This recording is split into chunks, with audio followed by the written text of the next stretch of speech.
Hello everyone, आज है 6 जनवरी और आज इस वीडियो में हम बात करने जा रहे हैं यस बैंक के बारे में। देखिए 24 रुपए के आसपास शेयर पहुंच चुका है। बेहतरीन तेज़ी यहां पर दिखाई थी और 3% की तेज़ी कल देखने को मिली यहां पर।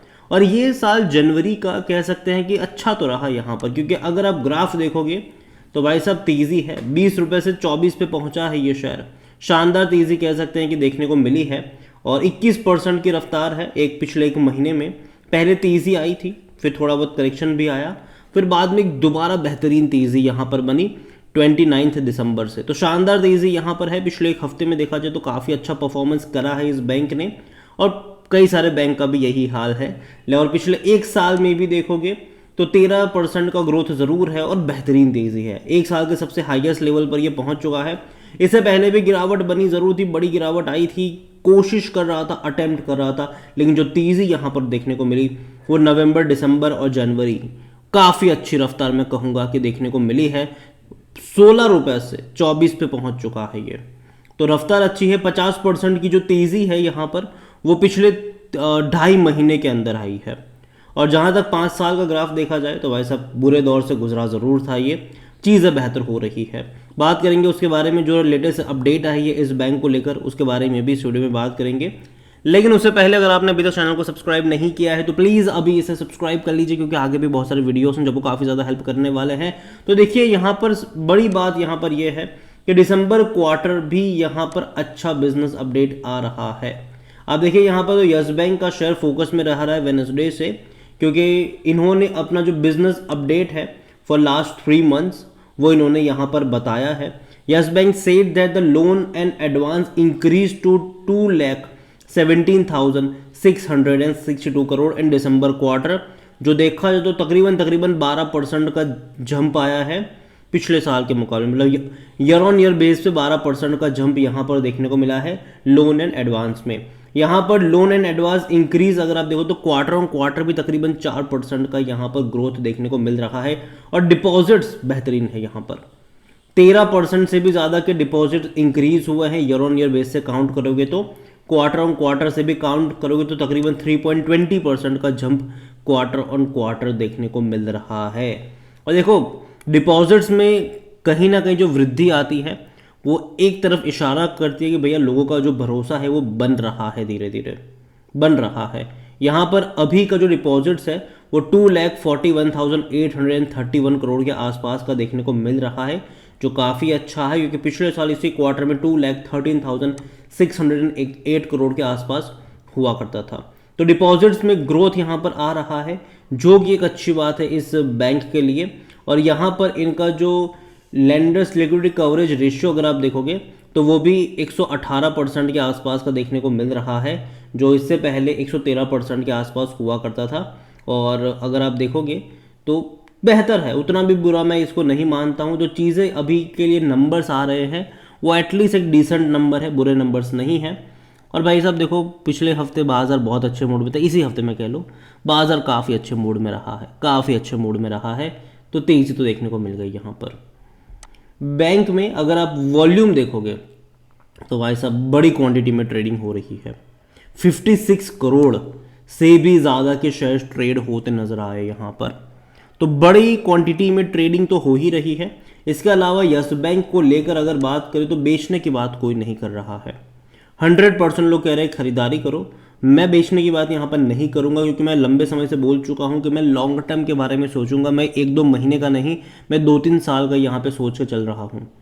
और इस बीच अप्स एंड डाउन्स डेफिनेटली बनेंगे, ठीक है। भाग के 24 पे गया है, 25-26 पे जाएगा, वापस गिर के 22-23 पर आएगा, ये चलने वाला है, कोई दिक्कत की बात नहीं है। लेकिन लॉन्ग टर्म में जो ग्रोथ है वो अपवर्ड्स नज़र आ ज़रूर रहा है।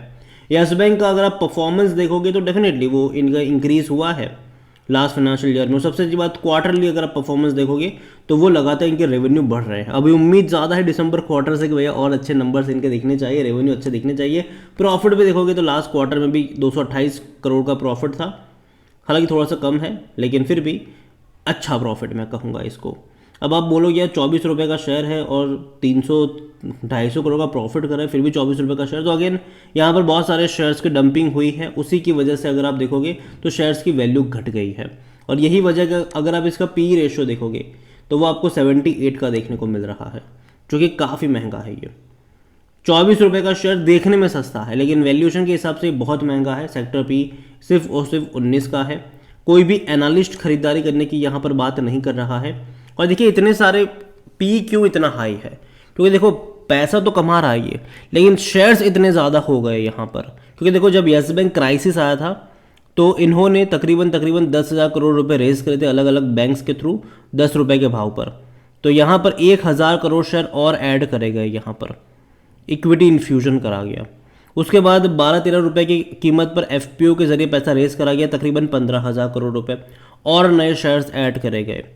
तो ये चीज़ आप समझिए कि पहले जो नंबर ऑफ शेयर्स थे आज वो बढ़ के कई गुना हो चुके हैं।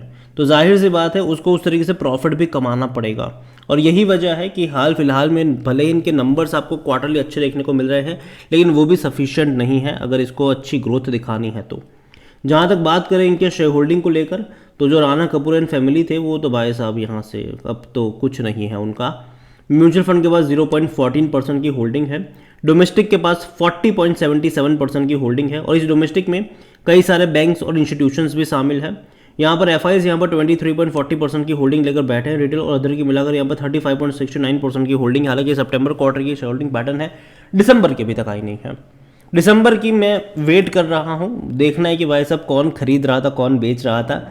और देखो अभी भी इस बैंक के लिए जो खतरा है वो ये है कि जिन्होंने इनको बचाया था वो ही इनके लिए अभी थोड़ा बहुत खतरा बन सकता है फ्यूचर में। रीज़न ये है कि देखो जब येस बैंक क्राइसिस आया था तो 10 रुपये के भाव पर कई सारे बैंक्स ने इक्विटी खरीदी थी यहाँ पर।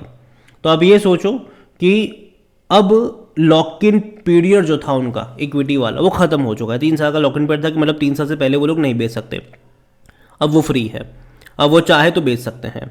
10 रुपये की इक्विटी आज 24 रुपये पर पहुंच चुकी है। तो बीच बीच में कोई बैंक अगर आ जाता है प्रॉफिट बुक करने के लिए तो ये चीज़ हो सकती है कि शॉर्ट टर्म में इसको हैम्पर कर सकती है। ये होगा, डेफिनेटली होगा, कि बीच बीच में होता रहेगा, कोई ना कोई बैंक्स बेचने की कोशिश करेगा और ये जाहिर सी बात, ये लाजमी है, कोई इसमें कोई गलत चीज़ नहीं है, ये होगा यहाँ पर। लेकिन अगेन मैं कहूँगा कि लॉन्ग टर्म का पिक्चर मुझे उतना ख़राब नहीं दिखता है। शॉर्ट टर्म में ये थोड़े बहुत झटके यहाँ पर इनको महसूस ज़रूर होंगे, लेकिन मैं उतना बड़ा करेक्शन यहाँ पर एक्सपेक्ट नहीं कर रहा हूँ। मैं लॉन्ग टर्म का यही कहूँगा कि हाँ चीज़ें बेहतर नज़र आ रही है। क्वार्टरली रिजल्ट्स भी अगेन मैं कहूँगा कि देखो अच्छे एक्सपेक्ट मैं कर रहा हूँ, लेकिन अच्छे आने भी चाहिए, ठीक है, अच्छे नंबर्स इनके आने भी चाहिए। एक भी रिजल्ट्स बीच में ख़राब नहीं निकलना चाहिए। अगर वो निकल गया तो भैया फिर समझ लो कि वापस 20-25% का डिक्लाइन देखने को मिल जाएगा। लेकिन अगर नहीं आता है, अच्छे नतीजे आते हैं, तो लगातार धीरे धीरे स्टेबिलिटी यहाँ पर एक प्रोवाइड कर सकता है ये। मैं पहले ही बोल चुका हूँ, मैं अब भी कहूँगा कि यहाँ पर खरीदारी करी है तो बने रहिए। बस शर्त सिर्फ इतनी है कि आपका जो नज़रिया है वो लॉन्ग टर्म का होना चाहिए, शॉर्ट टर्म का नहीं। लॉन्ग टर्म का नज़रिया है तो बने रह सकते हो, कोई दिक्कत की बात मुझे यहाँ पर लगती नहीं है। और फ्रेश बाइंग की जहाँ तक बात है, मैं कहूँगा कि बहुत अच्छी तेज़ी दिखा चुका है ये शेयर। तो थोड़े बहुत करेक्शन बीच बीच में एक्सपेक्टेड रहेंगे, लेकिन बाय ऑन डिप्स के मौके आपको ढूंढने चाहिए। हर 15-20% के डिक्लाइन पर धीरे धीरे ऐड करने के मौके ढूंढने चाहिए हर लेवल पर। बैंक बर्बाद होने वाला नहीं है, बच चुका है ये बैंक। और धीरे धीरे बैंकिंग सेक्टर में मैं मान के चल रहा हूँ कि ग्रोथ होगा, डेफिनेटली होगा, क्योंकि इंडिया में अगर आप देखोगे तो बिजनेसेस धीरे धीरे और सेटअप होने वाले हैं। और उसमें भी जो मैन्युफैक्चरिंग है वहाँ पर और ज़्यादा बड़े बिजनेस आपको देखने को मिलेंगे फ्यूचर में। तो कहीं ना कहीं फ़ायदेमंद रहेगा ये बैंक, ठीक है। लेकिन हाँ अगेन मैं कहूँगा कि बाय ऑन डिप्स की स्ट्रेटजी फॉलो करिएगा, किसी भी एक लेवल पे बहुत सारे शेयर्स नहीं। वीडियो को यहीं पे एंड करूंगा। पसंद आया हो तो लाइक करो, शेयर करो, चैनल अगर पहली बार है तो प्लीज़ सब्सक्राइब करें। और यस बैंक के बारे में आप क्या सोच रहे हैं वो भी आप मुझे कमेंट में लिख के बता सकते हैं। Thank you.